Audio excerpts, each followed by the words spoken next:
हल्का सा बताना चाहेंगे हम कि किसी खास पॉइंट पे जब हम लोग निकालते थे डेरिवेटिव तो उसमें दिया जाता था x का वैल्यू, हाँ है ना, x का वैल्यू a हो या b हो। उसी तरह जितना भी सिंबल लिखे हैं सबका पॉइंट दिया हुआ रहेगा, गारंटी है। किस लिए पॉइंट दिया हुआ रहेगा? कहने मतलब क्या हुआ कि जो रेडियस में चेंज हुआ, जो रेडियस में चेंज हुआ, अभी हम फिगर में बताएं, जो रेडियस में चेंज हुआ वो रेडियस कहीं रुका ना जाके, जैसे माया आंख से दिखाई दिया, वो रुका कहीं ना, वो रेडियस कहीं रुका। अब जहां ये रेडियस रुका उस रेडियस का कुछ तो पॉइंट होगा, जैसे माया 5 हो, r का वैल्यू 5 हो, r का वैल्यू 6 हो, r का वैल्यू 10 हो। तो हमेशा याद रखना जब भी हो ये दिया हुआ रहेगा, r बराबर 10, r बराबर 5।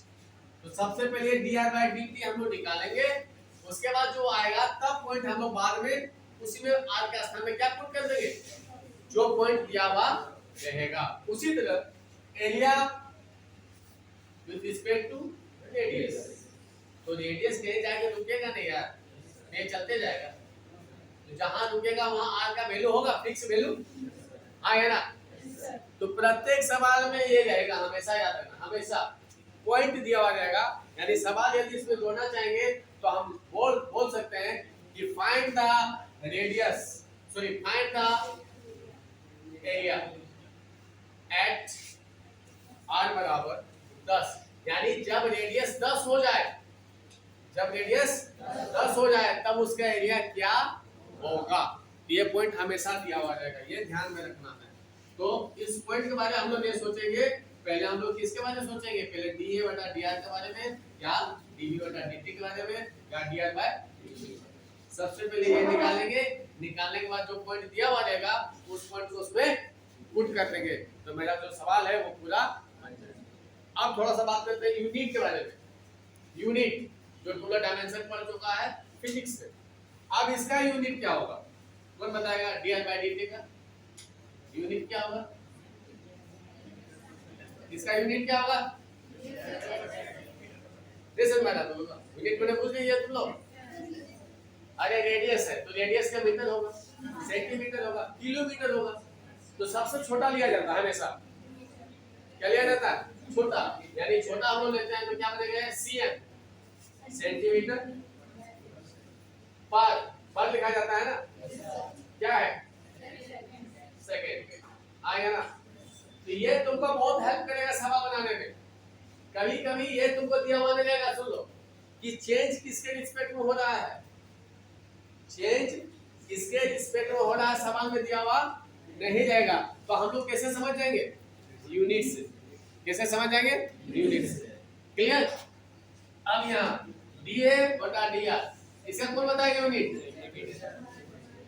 वो एक बार चक्कर लगा बोलेगा तब ना समझ में आएगा। ठीक से बोलो, सेंटीमीटर स्क्वायर बटा cm, उसे क्या देखते हैं, वो लिखना ही पड़ेगा। नहीं समझ आया? cm स्क्वायर बटा cm, सेंटीमीटर स्क्वायर बटा सेंटीमीटर। समझ आ गया?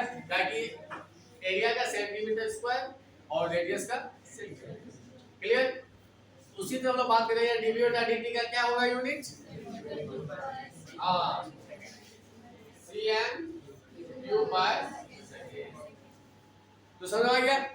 तो पहला क्लू हम क्या बता दिए, यदि चेंज सवाल में दिया हुआ नहीं है कि यदि किसके रिस्पेक्ट में चेंज हो रहा है तो उससे हमको पता चल जाएगा कि यूनिट से पता चल जाएगा। आगे वो क्लू बता देते हैं, यदि सवाल में किसी के रिस्पेक्ट में दिया हुआ नहीं है तो हमको समझना चाहिए कि वो टाइम के रिस्पेक्ट में दिया हुआ है। किसके रिस्पेक्ट में दिया हुआ है? ऑलवेज याद रखना है कि यदि वो किसी के रिस्पेक्ट में दिया हुआ नहीं है तो हम लोग क्या सोचेंगे कि वो टाइम के रिस्पेक्ट में दिया हुआ है, और उससे भी ज्यादा दिक्कत हो रहा है तो हम यूनिट से पकड़ सकते हैं कि किसके रिस्पेक्ट में ये चेंज दिया हुआ है। क्लियर? चलो हम आगे चलते हैं। अब हम लोग को सवाल बनाने में सवाल आसान हो इस वजह से थोड़ा सा हम लोग कुछ पहले जो पढ़ चुके हैं उसको हम लोग थोड़ा ध्यान में रखते हैं। रिमाइंड करते हैं ताकि सवाल बनाने में आसान हो। सवाल बनाने में आसान करने के लिए कुछ टॉपिक को पढ़ लेना बहुत ही आसान होता है ताकि समझ में जल्दी आ जाए।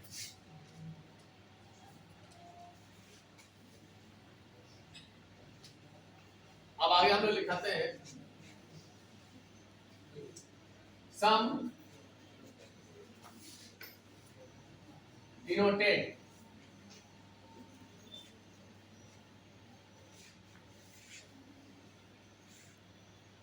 ऑफ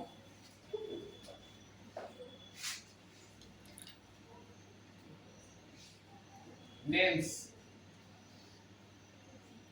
ये सब हम लोग पहले पढ़ चुके हैं लेकिन फिर भी रिमाइंड करवा दे रहे हैं। किसी भी माने कोई भी नाम है तो उसको हम लोग डिनोट किससे करते हैं?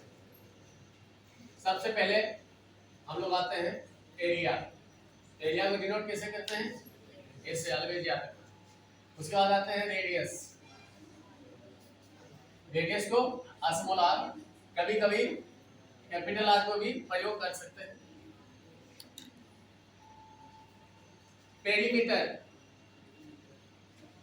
पेरीमीटर को पी से, लेंथ, लेंथ को और लेंथ को और ब्रेथ, ये दोनों को एक जैसा हम लोग लिख सकते हैं।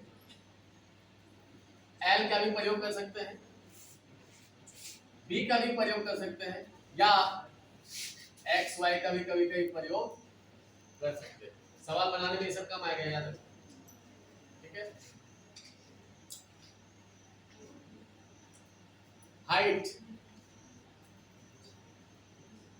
हाइट को हम लोग कभी कभी कैपिटल एच लिखते हैं और कभी कभी स्मॉल, लेकिन हमेशा याद रखना स्मॉल एच ही लिखेंगे।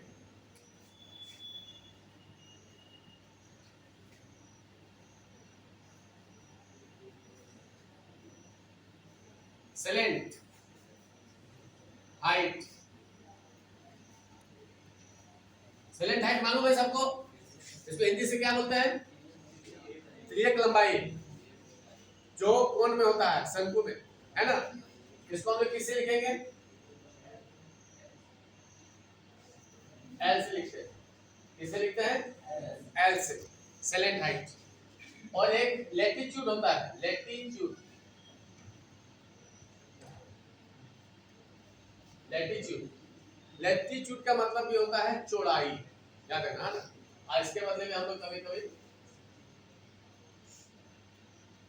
एल का यूज कर सकते हैं, एक्स का यूज कर सकते हैं, वाई का भी प्रयोग कर सकते हैं आवश्यकता अनुसार। वॉल्यूम को हम लोग किससे लिखते हैं? मालूम है सबको?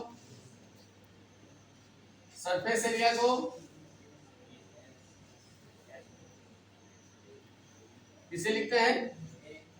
एस से।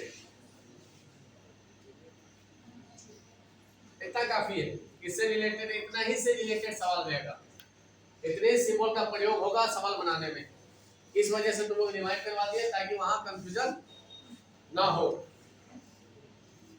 ये सेकेंड स्टेप में हम लोग चल रहे हैं। अब इसका कुछ फार्मूला जो बच्चे 9-10 में पढ़ा होगा लेकिन अभी भूल गया होगा, और उसी फार्मूला का ये खेला है। वो फार्मूला जिसको याद है वही ये चैप्टर को चुटकी में बनाएगा और थोड़ा सा हम क्लू बता देंगे। बिल्कुल बहुत ही आसान, बिना सवाल पढ़े सवाल बन जाएगा, बहुत ही आसान।